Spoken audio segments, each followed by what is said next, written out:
चींटी और कबूतर की कहानी। भीषण गर्मी के दिनों में एक चींटी पानी की तलाश में इधर-उधर घूम रही थी।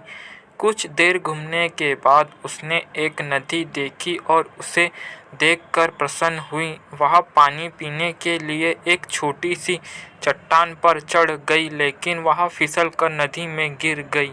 वहाँ जब डूब रही थी तब उसे एक कबूतर ने देख लिया। वह कबूतर जो कि पास के एक पेड़ पर बैठा हुआ था, उसने उसकी मदद की। चींटी को संकट में देखकर कबूतर ने झट से एक पत्ता पानी में गिरा दिया। चींटी पत्ती की ओर बढ़ी और उस पर चढ़ गई। फिर कबूतर ने ध्यान से पत्ते को बाहर निकाला और जमीन पर रख दिया। इस तरह चींटी की जान बच गई और वह हमेशा कबूतर की ऋणी रही।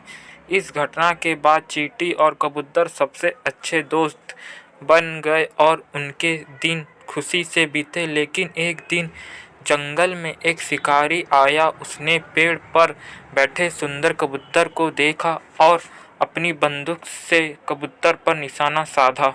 सब वह चींटी देख रही थी जिससे कि उस कबूतर ने बचाया था। यह देखकर उस चींटी ने शिकारी की एड़ी पर काट लिया, जिससे वह दर्द से चिल्लाया और उसके हाथ से बंदूक गिरा दी। कबूतर शिकारी से घबरा गया और उसे एहसास हुआ कि उसके साथ क्या हो सकता है।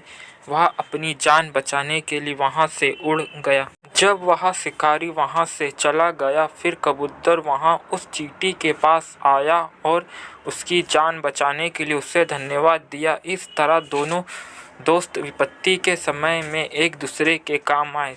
इस कहानी से हमें ये सीख मिलती है कि एक अच्छा काम कभी बेकार नहीं जाता, समय आने पर वो अवश्य फल देता है।